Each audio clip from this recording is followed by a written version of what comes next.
amma eega banni booddee maaltu dhufaasa jedhu homepage irratti argeera. Amma daily report irra jira. Draft qopheeffachuuf akka lookii jennu sana jechuudha. Fakkeenyaaf baay'ee qophaa'eera kana dura asitti ilaallachuu dandeenya. Kana kan yeroon isaarra darbee kan hin hojjetamne yoo ta'e balleessuunis hin danda'amu. Akkamitti balleessina? Kun asirratti delete isa jedhu tuqaasneet delete wanta hin barbaachisne yoo ta'e jechuudha. Baay'ee guyyaa ayyaanaa guyyaan hojjetamne yoo qabaanne akkasitti delete isa jedhu tuqaasuudhaan balleessuun hin danda'ama. Akkamitti qopheeffannaa immoo isa jedhuun isinitti agarsiisuu barbaada ammaa fi draaftii kana kunoo ministeera of ICT isa jedhu kunoo hojii baay'ee as keessatti hojii hundumaa akka naa qabatu ganda koo akka ibsuuttan barbaada. Isaaf amma fakkeenyaaf guyyaa 18 okay jedhaani achumaan daily report waan ta'eef 18 sana irratti guyyuma tokko karoorfachuu nan danda'a. Kaza saving jedhaani yoo guyyaan sun qabamu successful naan jedheera. Qabamuu dhiise successful naan jedha. Yoo qabame garuu yaa'u intanaan jedhu jechuudha. Naan fudhatu jechuudha. Amma my daily report draft keessa galee guyyaa sana yaadachuu qaba. Amma guyyaa baay'ee jira. Guyyaan ani 18 ture kanan hojjedhe kanan qopheeffadhe kunoodha.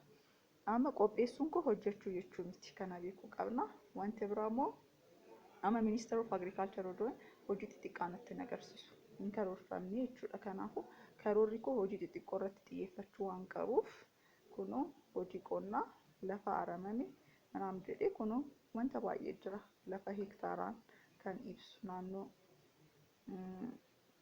kan yaalamu lafa kan horii kan wanta baay'ee jira. Amma hojii oomisha kan jedhu irratti fakkeenyaaf oomisha kan jedhu kana keessatti damee oomishaa keessatti damee kun akkasitti ammas hojii xiqqaa isaan arganne kanaaf argitanii oomisha aannanii oomisha killee jedhee waan akkasii naaf fida. Achumaan fakkeenyaaf oomisha aannanii irratti aannanii leetira aannanii galaa isa jedhu isintu beeka. Garuu ani ammaaf isinitti agarsiisuudhaaf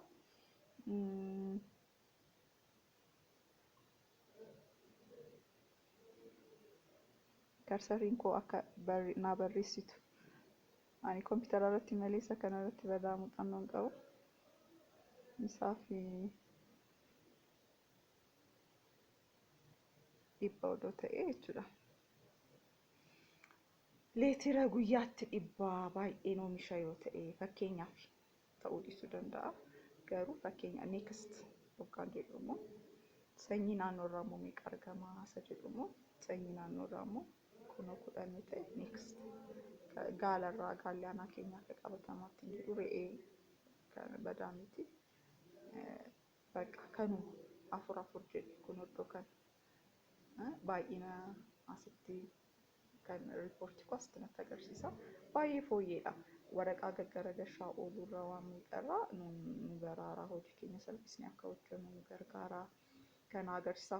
Amma akka ministeeraatti hoggaa karoorsiinu wanta baay'ee ganda keenya irra jiru hundumaa akkasitti baay'ina nu gaafatuu fi haala nu gaafatu haala qabatamaa keenyaan nuti hojjetataa jechuudha. Garuu waraqaa oliif gadi gochuurraa iskiriiptoo waraqata jennee walirratti hin taane jechuudha baay'ee immoo nu baraaree jira. Baay'ee salphaadha. Kun akkasitti hojii koo hojjedhee hoggaan xumuru duubatti deebi'ee kun asitti kan 18 kan hojjedheera submitiin jedhaan kun asitti combo beeksiin ishee kan kilik godhee akkasitti asitti immoo dhufee send jettu kun telegram irraa akka jirtu sanatti send tuqa achumaan kan akkasii naaf fida.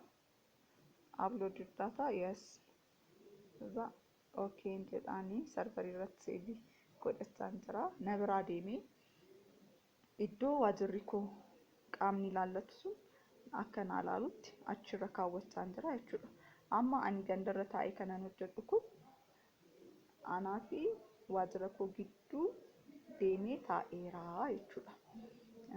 Kana fakkaata. Homepage isaa kunoo kana lamaan naa fida. daily reportiin submitted daily report submit kan ta'e kuno jira kun 18 amma fakkeenyaaf ani 18 irra kan hojjedhe kun as feedback naan ergamne garuu kun san hojjedhe kan akkasitti natti agarsiisaa jira. Received daily report yaa ani fudhachuu hin danda'u garuu hojiin koo lamaan gandarra taa'ee erguu fi hojjechuu fi erguudha. Draftiin qopheeffadhaa ergachuudha. Isa ergame sana immoo nan ilaalladha jechuudha. Kun received approved kan ta'e kun kan hojii anaaniti achi kan jirani asitti immoo yoo naa deebi'e ta'e asirratti naaf fida jechuudha. Ammaaf garuu kun erguu koo kan ergaman akkasitti aranfaadee godheet natti agarsiisaa. Taappleetii qorra taa'ee kana hojjechuu nan danda'a kana fakkaataa. Hoggaan hojjedhee xumurumoo log out kan jettu argitamti asitti send data kan jettu yoo barbaadde deebisee erguudhaaf yoon konfiidansiidhaan akkuma duratti sana kun send jedhusan tuqaasee mirkaneeffachuu danda'a. Kan biraa log out hoggaan boo log out jedhaani log out deebisee nagaa ta'es kunoo kana fakkaataa duratti deebi'eera. Karaa akkasiitiin hojjetachuu dandeessu. Galatoomaa.